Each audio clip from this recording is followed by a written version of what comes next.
रुको रुको, इतनी जल्दी भी क्या है? कर लेना स्क्रॉल ही तो करना है। नरेंद्र के दक्षिणेश्वर आने के कुछ दिन पहले श्री रामकृष्ण देव को एक दिव्य दर्शन प्राप्त हुआ।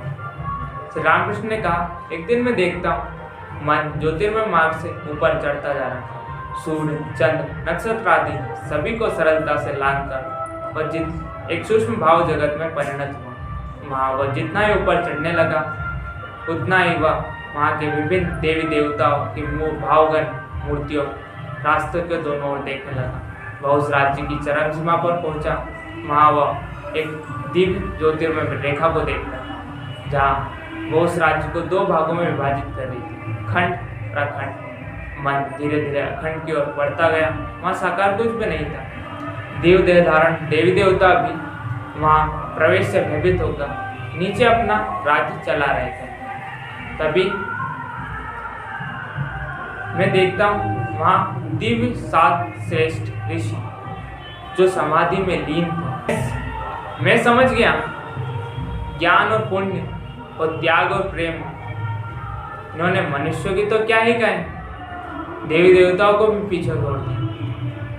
इतना मैं इन ऋषियों के बारे में सोच ही रहा था कि तभी ज्योतिर्मय मंडल का एक अंश शिशु के रूप में परिणत हुआ और वह 7 ऋषियों में से एक ऋषि के पास उतरकर उनके गले से लिपट गए।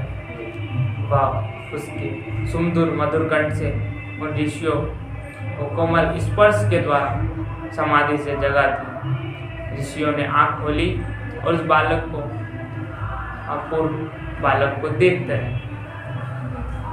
उनकी प्रश्नोज्वल आंखें बता रही थी कि बालक और ऋषियों का बहुकाल से बहुत गहरा संबंध है। वह दोनों एक दूसरे को जानते हैं। बालक अपने सुंदर कंठ से ऋषियों को प्रेमपूर्ण आग्रह के साथ बोलता है, मैं जा रहा हूँ, आपको भी आना होगा।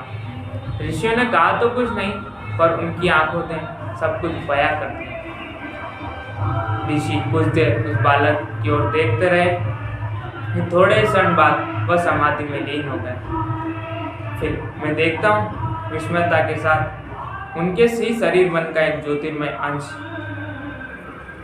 ज्योति के रूप में परिणत होकर विलोम मार्ग से धराधाम पर परिणत हुआ। और नरेंद्र को पहली बार देखते ही मैं समझ गया कि वही देवी पुरुष